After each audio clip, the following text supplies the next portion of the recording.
Hello नमस्ते, मेरा नाम शशांक त्रिवेदी है और ये जियोमॉर्फोलॉजी सीरीज़ का 25वां वीडियो है। आज का हमारा शीर्षक है रिजुविनेशन एंड पॉलीसाइक्लिक लैंडफॉर्म्स, पुनर्युवन एवं बहुचक्रीय स्थलाकृतियाँ।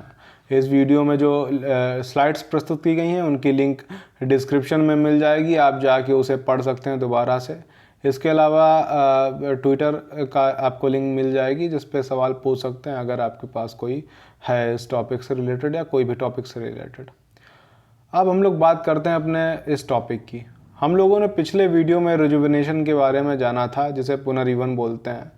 कहने का मतलब ये है कि कई बार क्या होता है कि अपर्दन चक्र जो होता है, जो हम लोगों ने पिछले 2 वीडियोज़ में जाना, तो कई बार अपर्दन चक्र में व्यवधान उत्पन्न हो जाता है। व्यवधान का मतलब कि अपर्दन चक्र चल रहा था और चलते चलते बीच में कोई ऐसी घटनाएं घट गई जिससे अपर्दन चक्र अपनी पुरानी स्थितियों में आ गया। या तो अपर्दन चक्र की स्पीड बढ़ गई, गति बढ़ गई, या उसकी गति हो गई कम, अपनी पिछली कंडीशन में पहुंच गया। उदाहरण के तौर पे एक पर्वत था, है ना। अब पर्वत को नदी घिस रही थी, अपर्दन चक्र चल रहा था और पर्वत को घिसते घिसते उसकी युवा अवस्था से उसकी प्रौढ़ावस्था पे नदी ले आई, मान लो किसी 1-2 लाख साल में। और अचानक से कोई घटना घटी पृथ्वी के अंदर से, आंतरिक बलों के कारण से, और उस घटना घटने से क्या हुआ कि अपर्दन चक्र जो पहाड़ था वो अचानक से ऊपर उठ गया। अपनी प्रौढ़ावस्था पे था और अचानक से भूकंप आ गया और नीचे से पहाड़ ऊपर उठ गया, सपोज भ्रंश या कोई दूसरे कारण से। अब ऊपर उठने से क्या होगा कि पहाड़ जब अभी तक मैच्योर कंडीशन में था, छोटा था, ऊपर उठ गया, वो बड़ा हो गया। बड़ा होने से क्या हुआ कि वो अपर्दन चक्र अपनी युवावस्था में पुनः वापस लौट गया, है ना।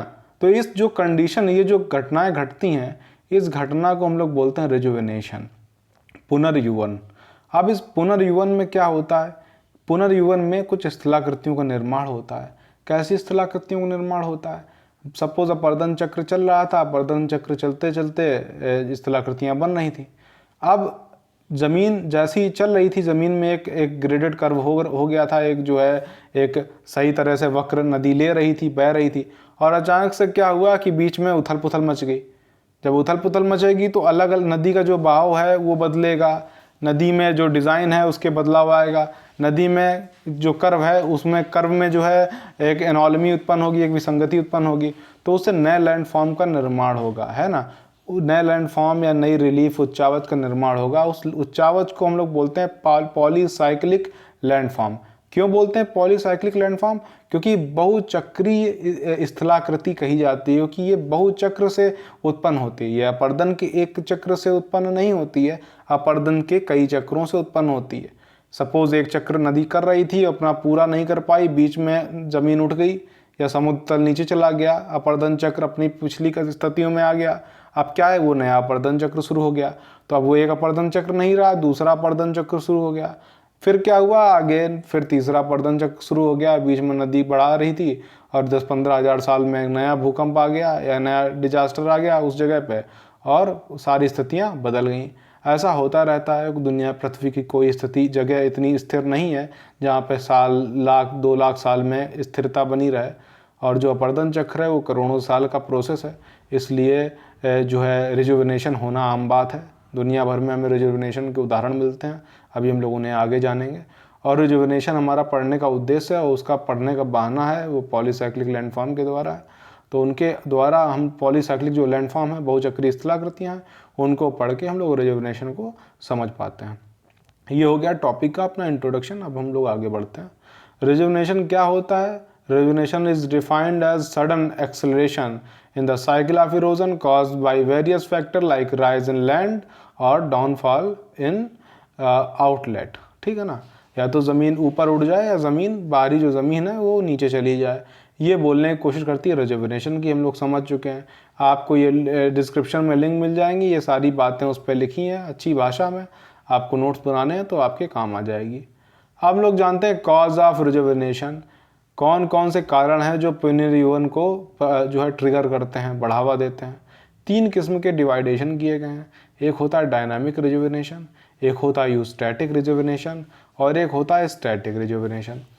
अब जो डायनामिक रिजुविनेशन है वो बोलता है या तो ज़मीन ऊपर उठ जाए, ज़मीन की बात हो रही है, या तो ज़मीन ऊपर उठ जाए, अपवार्पिंग हो जाए, है ना, उत्संवलन हो जाए, या डाउन वार्पिंग हो जाए, अवसमूलम हो जाए, या तो पूरे बहुत बड़े हिस्से में ज़मीन ऊपर उठ जाए, या बहुत बड़े हिस्से में ज़मीन नीचे चली जाए, या फिर ज़मीन में टिल्ट हो जाए, ज़मीन मुड़ जाए, तब होता है डायनामिक रिजुविनेशन का उदाहरण है। भाई ज़मीन ऊपर उठेगी तो अपर्दन चक्र में व्यवधान हो जाएगा, अपनी पुरानी स्थितियों में आ जाएगा। अगर ज़मीन नीचे जाएगी तो अपर्दन चक्र अपने आगे स्थिति में पहुंच जाएगा, यूथ से मैच्योर स्टेज पे आ जाएगा। या ज़मीन मुड़ जाएगी तब भी अपर्दन चक्र में व्यवधान हो जाएगा। दूसरा होता है यूस्टैटिक रिजुविनेशन। अब ये दो टाइप का होता है, डायस्ट्रॉफिक और ग्लेसिक। अब डायस्ट्रॉफिक जो होता है उसका मतलब ये है कि जब पटल विरूपण, इसको बोलते हैं, पटल विरूपण हो जाए, या तो ज़मीन ऊपर आ जाए, उठ जाए, है ना, समुद्र से कई बार टापू बाहर निकल आते हैं, उठाते हैं, या फिर समुद्र तल नीचे चला जाए या ऊपर उठाए। हम लोगों ने इस डायस्ट्रॉफिक फोर्सेस को पढ़ा है, हम लोगों ने उसमें जो है पिछले आगे के शुरू के वीडियोस में। तो डायस्ट्रॉफिक मतलब होता है एक टाइप का वर्टिकल मूवमेंट पृथ्वी के अंदर से हो, या तो ज़मीन नीचे से ऊपर आ जाए या ऊपर से नीचे पानी ज़मीन चली जाए, मतलब या तो पानी बढ़ जाए, सी लेवल बढ़ जाए, या सी लेवल ऊपर जाए। मतलब इंटीरियर ऑफ द अर्थ जो है, जो पृथ्वी के इंडोजेनिक फोर्सेस हैं, उनके कारण से जब डायस्ट्रॉफिक जो इवेंट घटते हैं, पृथ्वी के पटल विरूपण करती है, तो उस कंडीशन पे रिजुविनेशन हो सकता है। और जो डायस्ट्रॉफिक फोर्स हैं टेक्निकली देखा जाए तो up warping, down warping, tilt जैसा ही है, लेकिन डायस्ट्रॉफिक में सी लेवल को भी काउंट करते हैं, सिर्फ ज़मीन को काउंट नहीं करते हैं। समुद्र तल भी अगर ऊपर उठ रहा है या नीचे जा रहा है तो वो भी पटल विरूपण का उदाहरण है। या फिर ग्लेशिएशन हो जाए, ये सिर्फ होता है पानी में। कैसे भाई, बर्फ़ जम गई, हिमीकरण हो गया। हम लोगों ने पढ़ा है प्लीस्टोसीन में 4 हिमयुगाएँ, गुंज, मिंडल, रिसबुर्म। तो ये 4 हिमयुगों में क्या हुआ कि ज़मीन की जो ज़मीन है, अभी पानी सी लेवल है, वो वर्तमान सी लेवल से 60 मीटर नीचे था, क्योंकि बर्फ़ जम गई। जब बर्फ़ जमेगी तो जाहिर सी बात है ज़मीन कम हो जाएगी, पानी जो है नीचे चला जाएगा, बहुत सारा पानी जब जम जाएगा। तो ऐसा होने से क्या हो जाता है, या तो राइज ऑफ सी लेवल हो जाएगा या लोअरिंग ऑफ सी लेवल, दोनों एक ही बात है। या तो सपोज ग्लेशिएशन ख़त्म होगा, या तो हिमकरण अगर ख़त्म हो गया मान लो, तो समुद्र में राइज हो जाएगा। भाई बर्फ़ जब पिघलती है तो समुद्र में राइज होता है कि नहीं होता, समुद्र लेवल उठ जाता है। लगातार समुद्र लेवल उठ रहा है, हम लोग बहुत चिंता में हैं, क्योंकि ग्लोबल वार्मिंग का सबसे बड़ा एक उदाहरण है समुद्र लेवल का बढ़ना। बर्फ़ अगर पिघलेगी तो समुद्र बढ़ेगा। या फिर बर्फ़ जमे तो लोअरिंग हो, सी लेवल नीचे चला जाए, जैसे प्लीस्टोसीन में चला गया था 60 मीटर नीचे। तो ये हो गया उदाहरण जो है यूस्टैटिक रिजुविनेशन का। और स्टैटिक रिजुविनेशन आता है। स्टैटिक रिजुविनेशन क्या होता है, इसका मतलब होता है या तो जो नदी है अपने अवसाद लेके जा रही है, उसमें अवसाद की मात्रा कम हो जाए कोई कारण से, या तो नदी में पानी की मात्रा बढ़ जाए। ऐसा तब होता है जब नदी में बरसात होती है, बरसात के समय नदी में पानी भर जाता है, तो उसके पास अवसाद बहन की ले जाने की क्षमता बढ़ जाती है और अपर्दन की गति बढ़ जाती है। तो या तो अपर्दन की गति बढ़ जाए, है ना, या अपर्दन की गति कम हो जाए, ठीक है ना, कोई कारण से। अवसाद की मात्रा और नदी में जल की मात्रा, इन दोनों पे डिपेंड करता है अपर्दन की गति, हम लोग जानते हैं। तो और इसके अलावा या तो जो है नदी में बहुत ज़्यादा वॉल्यूम बढ़ जाए, स्ट्रीम वॉल्यूम बढ़ जाए। कैसे, नदी कैप्चर कर ले, बहुत सारी नदियाँ बीच में कैप्चर कर लेती हैं। हम लोग आगे पढ़ेंगे ड्रेनेज सिस्टम में कि कैसे एक नदी दूसरी नदी को कैप्चर कर लेती है, उसका अपहरण कर लेती है, तो नदी में पानी की मात्रा जाहिर सी बात बढ़ जाएगी, तब अपर्दन की स्थिति बढ़ जाती है, रिजुविनेशन हो जाता है। तो या तो नदी में अचानक से अवसाद बढ़ जाए या कम हो जाए तो नदी की स्थिति में परिवर्तन हो जाए, या ज़मीन में परिवर्तन हो जाए, या समुद्र में परिवर्तन हो जाए। इन 3 कारणों से रिजुविनेशन हो जाता है, ये हम लोग समझ गए। या फिर पूरा क्लाइमेट ही बदल जाए। तो ये हो गया रिजुविनेशन के उदाहरण। अब आता है रिजुविनेशन से कौन कौन से लैंडफॉर्म बनते हैं, जिसे हम लोग पॉलीसाइक्लिक या बहुचक्रीय स्थलाकृतियाँ बोलते हैं। 4 किस्म की प्रमुख स्थलाकृतियाँ हैं जो सविन सर की किताब में दी गई हैं। टोपोग्राफिक डिस्कॉर्डेंस, ठीक है ना, इसे बोलते हैं स्थलाकृति विसंगति। अपलिफ्टेड पेनीप्लेन, उत्थित संप्राय मैदान। इंसाइज्ड मिएंडर, आधा कर्तित फिसर, निक पॉइंट, इसे हिंदी में पता नहीं लेकिन अंग्रेजी में निक पॉइंट ही बोलते हैं। हम लोग समझ लेते हैं टोपोग्राफिक डिस्टॉर्शन क्या होता है। टोपोग्राफिक डिस्टॉर्शन का मतलब हम लोग समझ लेते हैं क्या है। टोपोग्राफिक डिस्टॉर्शन का मतलब ये होता है कि कई बार क्या होता है कि नदी वैली बनाती है, नदी घाटी बनाती है। हम लोग जानते हैं नदी जब बहती है तो नदी घाटी का निर्माण करती है, वी शेप वैली का निर्माण करती है, और बीच में क्या होती है, नदी। अब ये वी शेप वैली बनी है, बीच में नदी, मेरा उठा आप देख रहे हैं ये नदी है। अब अचानक से क्या हो कि नदी में पुनर्युवन हो जाए, या तो नदी में अवसाद की मात्रा बढ़ जाए और बहने की क्षमता बढ़ जाए। नदी में मतलब कि या तो अपरदन की दर बढ़ जाए, किसी कारण से नदी के पास पावर आ जाए जिससे वो और गड्ढा खोद सके, या फिर नदी में वो बढ़ जाए, क्या बोलते हैं, ग्रेविटेशनल पोटेंशियल। भाई या तो पहाड़ ऊपर उठ जाएगा तो नदी में पावर आ जाएगी, क्योंकि ऊपर से नीचे जब गिरेगी नदी तो और तेज बह के आएगी। तो या तो ग्रेविटेशनल पोटेंशियल बढ़ जाए, या टेक्निकली मोटा मोटी कहें तो नदी में पावर आ जाए अपरदन करने की, तो नदी जो है अपनी घाटी को और गहरा करेगी, इसको नीचे ले जाएगी, है ना। ये मेरा जो अंगूठा है, यहाँ पे नदी थी और ये नीचे ले जाएगी और वर्टिकल इरोजन करेगी, लंबवत अपरदन करेगी। तो जो वी शेप वैली थी उसके अंदर एक और वैली बन जाएगी। मतलब ये तो छोटी ऊपर वैली थी और उसके नीचे एक वैली और बन जाएगी, भी फोटो दिखाएंगे आप सबको समझ में आएगी। तो जब वैली के अंदर वैली बन जाए, घाटी के अंदर घाटी बन जाए, तो उसे बोलते हैं स्थलाकृति विसंगति, टोपोग्राफिक डिस्कॉर्डेंस, ठीक है ना। अब या तो वैली के अंदर वैली बन जाएगी। अब जब वैली के अंदर वैली बनेगी तो वैली, जब एक वैली बनी और उसके नीचे एक दूसरी वैली बन गई तो सीढ़ियाँ जैसी बन जाएंगी, है ना। तो उस सीढ़ियाँ जैसी जो बन जाएंगी उसे हम लोग बोलते हैं टेरेस, रिवर टेरेस। हिंदी में बोलते हैं जो है नदी सोपान। तो नदी सोपान बोलें या जो है टेक्निकली वो बोलें, क्या बोलते हैं, V shape valley in valley, दोनों टेक्निकली एक ही बात है।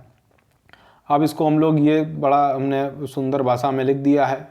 This can be defined as, आप पढ़ लीजिएगा, आगे आपको सारी बातें मिल जाएंगी, नोट बनाने में काम आएगी। हमने आपको एक्सप्लेन कर दिया कि वास्तविकता में होता क्या, अभी फ़ोटो दिखाते हैं।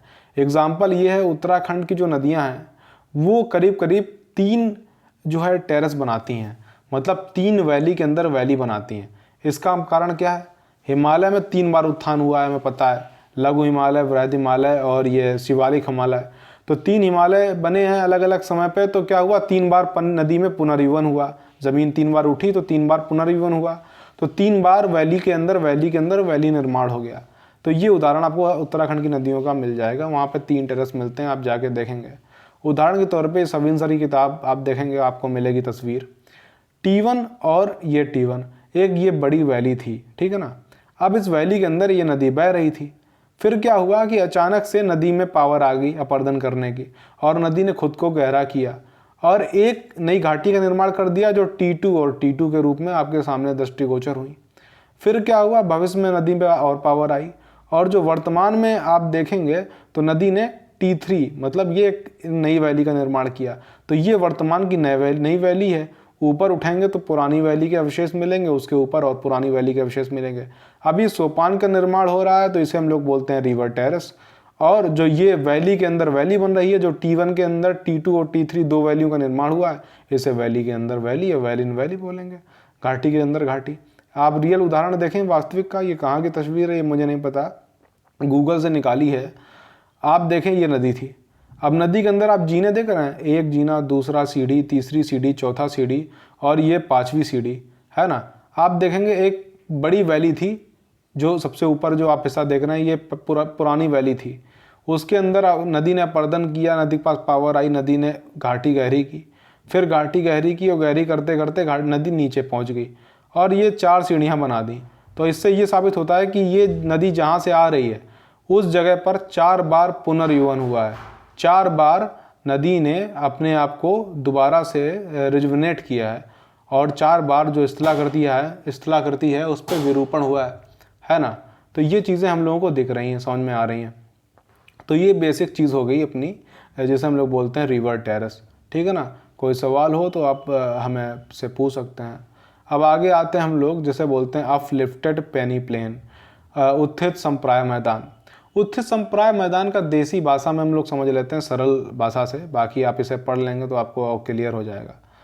होता क्या है कि सपोज़ एक मैदान था, नदी अपरदन करके लाई, अपरदन करके नदी ने पेनी प्लेन बना दिया। हम लोगों ने पढ़ा है, क्या पढ़ा है, उनका डेविस का अपरदन चक्र और आखिरी में पेनी प्लेन संप्राय मैदान का निर्माण होता है।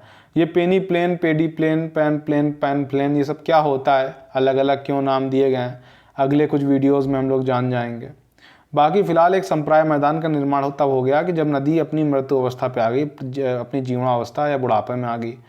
अब सपोज़ क्या हुआ कि ये संप्राय मैदान है, अचानक से अपवार्पिंग हो जाए, अब संवलन हो जाए, बहुत बड़ी हिस्से में ज़मीन ऊपर उठ जाए, तो ये जो संप्राय मैदान है ये ऊपर उठ जाएगा। ऊपर उठने से क्या होगा, ऊपर उठ गया। अब क्या है कि नदी में पावर आ गई थोड़ी सी और, तो ऊपर उठ गया तो उसको पोटेंशियल एनर्जी मिल जाएगी नीचे बहने के लिए। अब नीचे बह के उसने एक आगे दूसरा निर्माण कर दिया, मतलब एक संप्राय मैदान निर्माण किया और इसके बाद ऊपर उठ गया वो, फिर नदी आगे बहने लगी किसी कारण से, उसी मतलब ग्रेविटेशन पोटेंशियल से, और आगे एक नया निर्माण कर दिया संप्राय मैदान का। तो ऊपर वाला जो होगा वो पुराना संप्राय मैदान, नीचे वाला नया संप्राय मैदान। जब ये स्थलाकृति पैदा होती है तो उसे बोलते हैं अपलिफ्टेड पेनी प्लेन। जो पेनी प्लेन था वो उत्थित हो गया, ऊपर उड़ गया, है ना। और कई बार क्या होता है, ऊपर जो पेनी प्लेन होता है उसमें ठोस चट्टानें होती हैं तो उनका अपर्दन नहीं हो पाता है, तो इस प्रकार की जो स्थलाकृति बनती है उसे हम लोग बोलते हैं मेसा। ये मेसा आपको मिल जाते हैं रांची के पठार में, कभी झारखंड जाइए आपको मिल जाएगा। ये उदाहरण है सविन सर की किताब से निकाला हुआ है कि ये सेंटर रांची का पठार है, ये जो है पुराना, ये नया जो है स्थलाकृति है, नया पेनी प्लेन है, और ये पुराना प्लेन ही प्लेन है जो उड़ गया। और जो ये आप देख रहे हैं डार्क कलर का चौकोर चौकोर, इसे हम लोग बोलते हैं मेसा, या देसी यहाँ पे इंडिया में बोलते हैं पाट प्रदेश, पश्चिमी पाट प्रदेश बोला जाता है इसे। ये एक मेसा है क्योंकि इसका अपर्दन नहीं हो पाया ठोस चट्टानों की वजह से। और ये एक संप्राय मैदान था जो ऊपर उड़ गया, और ये नया संप्राय मैदान है जो नीचे अभी बना है, तो इसे बोलते हैं जो है अपलिफ्टेड पेनी प्लेन। ये चीज़ें क्लियर हो जाती है। अब हम लोग आगे आते हैं, इंसाइज्ड मिएंडर की बात करते हैं। इंसाइज्ड मिएंडर क्या होता है? इंसाइज्ड मिएंडर को बोलते हैं आधा कर्तित विसर्प। पहले विसर्प को समझ लेते हैं, विसर्प क्या होता है। विसर्प का मतलब ये होता है, मिएंडर का मतलब होता है कि जब नदी ऊपर से बह के आती है, तो जब बह के आती है तो नीचे अपर्दन करती है ना, अपर्दन करती है, हमें पता है, और उसमें मलबा बहुत बढ़ जाता है, उसमें क्या है कि बहुत ज़्यादा अवसाद ले जाने की क्षमता कम हो जाती है। तो नदी बहने के लिए, शक्ति को लगाने के लिए वो क्या करती है, वो एक एस जैसी आकार में घूमने लगती है, बहने लगती है, जिसे हम लोग बोलते हैं मिएंडर, विसर्प। आप कभी भी देखिए मैदानी इलाकों में, हम लोग गंगा जमुना के दोआब में रहते हैं, यहाँ पे कहीं भी नदी सीधी नहीं बहती दिखाई पड़ेगी आपको। देखेंगे आप नदी जो है सांप जैसी आकृति में बहती है, हमेशा घूम घाम के आती है, कभी सीधे सीधे नहीं जाती है। इसे हम लोग बोलते हैं मिएंडर। मिएंडर कैसे बनते हैं ये सब चीज़ें हम लोग अभी थोड़ा समझ चुके हैं, बाकी जब फ्लूवियल मॉर्फोलॉजी पढ़ेंगे तब उस पर अलग से पढ़ लेंगे अच्छे से। अभी आप ये समझ लो कि एक विसर्प बन गया, मतलब नदी एक विसर्प बनाई। अब विसर्प एक बन गया, विसर्प बनने से क्या हुआ कि एक नॉर्मल जो है सांप के आकार में नदी घूम रही है, ऐसा आकार में। फिर क्या हुआ कि नदी में किसी कारण से नदी में पावर आ गई। कैसे? पुनर्जीवन हो गया, ज़मीन ऊपर उठ गई, या नदी में पानी ज़्यादा हो गया, तो नदी जो है वर्टिकल इरोजन करने लगेगी, है ना, वर्टिकल इरोजन करने लगेगी, गहराई में अपर्दन करने लगेगी। तो क्या होगा कि वही जो टेरेस थे वही टेरेस का निर्माण हो जाएगा जो भी इन लोग पढ़ के आए हैं। लेकिन वो टेरेस कैसे बने होंगे? ऐसा आकार में, मतलब एक तो जो है टेरेस था, एक तो जो है मिएंडर था ही, उस मिएंडर के अंदर एक मिएंडर और बन जाएगा। जैसे हम लोगों ने पढ़ा था घाटी के अंदर घाटी, ऐसे मिएंडर के अंदर मिएंडर, उसे हम लोग बोलते हैं इंसाइज्ड मिएंडर। अब ये भी दो टाइप के होते हैं, एक होते हैं एंट्रेंस्ड मिएंडर, ये लिखा है एंट्रेंस्ड मिएंडर, और एक होते हैं इनग्रोन मिएंडर। एंट्रेंस्ड मिएंडर जो होते हैं वो अब बताता है कि जब अपर्दन बहुत तेज गति से होता है, वर्टिकल इरोजन नदी करती है किसी कारण से, तो उसके लेफ्ट और राइट जो किनारे होंगे नदी के लॉन्गिट्यूडनल, जो उसकी जो लैटिट्यूडनल, उसकी जो प्रोफाइल होगी ट्रांसैक्शनल जो है अंधैर्ध परिक्षेदिका, तो उसमें दोनों तरफ के जो विसर्प हैं उनमें सममितता होगी, क्योंकि वर्टिकल इरोजन इतनी गति से होगा कि उसके लेटरल इरोजन इतना हो ही नहीं पाएगा। इस कारण से उनमें सममितता होगी और एक जैसे दोनों किनारों पे मिएंडर का निर्माण होगा। अभी तस्वीर दिखाएंगे समझ में आ जाएगा। और अगर वर्टिकल इरोजन धीरे धीरे हो रहा है तो नदी को लेटरल इरोजन, मतलब कि उसके किनारों पे अपर्दन करने की स्पीड उसको मौका मिल जाएगा, और जो बनेगा जो है मिएंडर, जैसे इनग्रोन बोलते हैं, उसमें सिमेट्रिकली नहीं होगा, वो असिमेट्रिक होगा या असममित किस्म का मिएंडर का निर्माण होगा। तस्वीर देखिए आपके सामने, ये उटाह साउथ ईस्ट जो है, सियरा नेवाडा सुना होगा आपने, कोलोराडो सुना होगा, ये दो राज्य हैं अमेरिका के, उसके बीच में एक उटाह राज्य पड़ता है। उटाह का साउथ ईस्ट पार्ट जो है, वहाँ पे एक नदी की ये फ़ोटो है, एक जो है एरियल फोटोग्राफ के द्वारा आप देख सकते हैं। तो ये जो एस जैसी आकृति नदी बना रही है इसे हम लोग बोलते हैं मिएंडर। ठीक है, ये हो गया मिएंडर। अब आप देखेंगे जो नदी है वो बीच में बह रही है और किनारे के भाग बहुत दूर तक कटे हैं। आप देखेंगे किनारा कितना कटा है दूर तक, और नदी सिर्फ इतने एरिया में बह रही है। तो ये साबित होता है कि पहले नदी जो बह रही थी वो इतने हिस्से में बह रही थी, फिर क्या हुआ कि नदी में वर्टिकल इरोजन बढ़ गया तो नदी अपनी घाटी को गहरा करने लगी और नदी गहराई में बहने लगी, और किनारे जो है कटे फटे जो है विसर्पों का निर्माण कर दिया। आप कटे फटे देख रहे हैं विसर्प, जिसे हम लोग बोलते हैं अधाकर्तित विसर्प, मतलब नए विसर्प अंदर हैं और पुराने वाले विसर्प ये थे जब पहले नदी से बह रही थी। तो इस कंडीशन को जो बोलते हैं विसर्प के अंदर विसर्प, इसे बोलते हैं अधाकर्तित विसर्प। अब ये दो टाइप के हमने बताया इंट्रेंस्ड। अगर दोनों तरफ एक जैसी हो, मान लो इधर की जो कॉर्नर है और इधर का कॉर्नर, ये दोनों एक जैसी हों, एक जैसे स्लोप में हो, मान लो ऐसे स्लोप में हो दोनों, इधर वाला भी इतना 30 डिग्री का, उधर वाला भी 30 डिग्री का, तो उसे बोलेंगे सममित या सिमेट्रिकल या इंट्रेंस्ड मिएंडर। और अगर दोनों का एंगल अलग अलग है, कोई 32 डिग्री का, कोई 34 डिग्री का, तो उसे हम लोग बोल लेंगे इनग्रोन मिएंडर, ठीक है ना, असममित इस विसर्प। तो ये आपके सामने उदाहरण है एक। अब बात करते हैं एक स्थलाकृति है नेक पॉइंट। नेक पॉइंट क्या होता है? नेक पॉइंट को समझना बड़ा आसान है। कहने का मतलब ये है कि सपोज नदी अगर बह के आई, नदी ये अपने कर्व का निर्माण करती है। नदी ऊपर से जब बह के आती है तो नदी की प्रोफाइल ऐसे बनेगी, है ना, वक्र ऐसे बनाएगी। नदी पहाड़ से नीचे आई और ऐसे ऐसे आई और समुद्र में मिल गई। अब अगर ऐसे नदी आ रही है और ऐसे मिल रही है, ये हो गया मोनोसाइक्लिक स्थिति, जब एक चक्र में अपर्दन चक्र पूरा होता है। अब मान लो अपर्दन चक्र में व्यवधान आ गया। अब नदी मान लो ऐसे बह के आई और किसी कारण से अपर्दन चक्र में व्यवधान हुआ और नदी ऐसे बहने लगी, मतलब ऐसे बह के आ रही थी और अचानक से ऐसे बह गई, मतलब बीच में क्या हुआ, एनॉमली उत्पन्न हो गई, विसंगति उत्पन्न हो गई। तो उस विसंगति को हम लोग बोलते हैं नेक पॉइंट। जिस पॉइंट पे नदी का एंगल बदलता है उसे बोलते हैं नेक पॉइंट, ठीक है ना।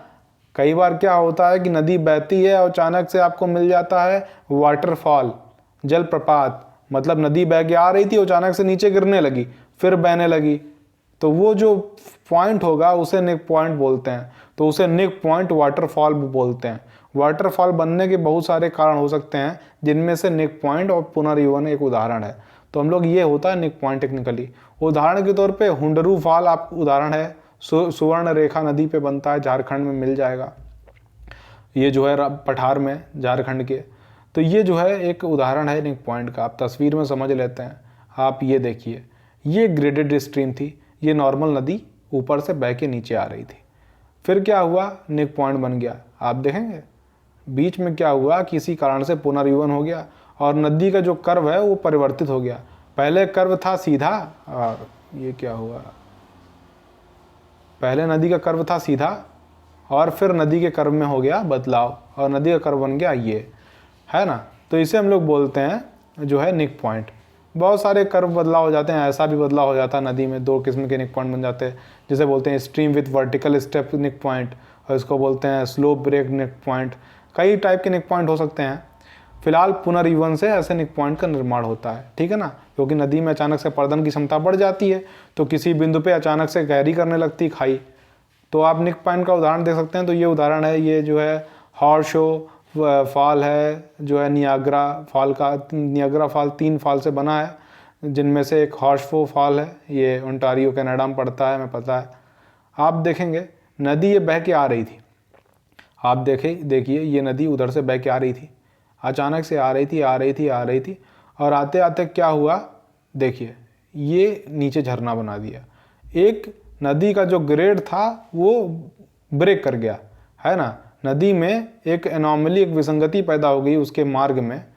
जैसे आप एक कर्व में देखिए, कर्व सीधा जा रहा था और यहाँ पे नदी का कर्व मुड़ गया। रियल में आपके सामने तस्वीर है, नदी आ रही थी और अचानक से ये हो गया। अब ये जो उदाहरण है ये किस लिए है, ऊपर की कठोर चट्टानें थी, नीचे की मुलायम थी, नीचे वाले का पर्दन जल्दी हो गया, ऊपर का हो नहीं पाया, तो ये बन गया प्रपात। लेकिन अब नेक पॉइंट ऐसे बन जाते हैं, लेकिन जो हम लोग समझने की कोशिश कर रहे हैं नेक पॉइंट, उसमें पुनर्जीवन की ही बात हो रही है। तो हम लोग सिर्फ पुनर्जीवन पे फोकस करते हैं कि किसी कारण से अपर्दन की गति बढ़ जाए और बढ़ने से मुलायम चट्टानें जल्दी अपर्दित हो गई और कठोर वाली देर में हुई और आखिरी में बन गया ये अपना जो है नेक पॉइंट। अब ये सारी स्लाइड आपको डिस्क्रिप्शन में लिंक है, मिल जाएगी। कोई सवाल है तो आप हमें बताइए। इसके अब आपका दिन शुभ हो। आगे के वीडियो में मिलते हैं, बात करते हैं।